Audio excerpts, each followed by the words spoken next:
Welcome back to KSLA News 12 at 5. And your first alert from Washington, D.C., a high-stakes cabinet meeting with all eyes on Elon Musk. Meanwhile, the clock is ticking on tariffs, plus a plea from Britain's prime minister. Now, joining us now with our top headlines from D.C. is KSLA's Washington correspondent, Molly Martinez. Molly, thank you so much for joining us. Let's go ahead and jump in with the cabinet meeting. It looks like someone who isn't a cabinet member was quite the focal point of today's meeting.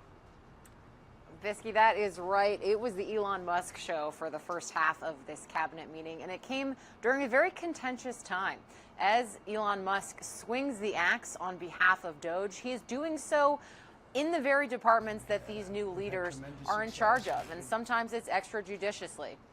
On Sunday, he sent a letter to federal employees asking them to enumerate 5 things that they had done that week. He said that it was not a performance review, it was a pulse check. They're trying to purge the payroll of those who maybe shouldn't be there, and he's doing so all in the name of making sure that America, quote, doesn't go bankrupt. But a lot of people are asking questions as to how Elon Musk has so much unfettered power when he wasn't elected and he was not confirmed by the Senate. Thank you, Molly. And another big concern today, President Trump talked again about tariffs. So what do we know about the latest threats and the latest actions? Visky, that's right. Today, Donald Trump threatened an additional 10% tariffs on Chinese goods. That is on top of a 10% tariff that already went into effect on February 1st. He took to Truth Social and said that the reason behind these tariffs is to stop the influx of drugs to the United States. He really wants to turn this fentanyl faucet off, and he believes that retaliatory tariffs are going to be the tool to do so.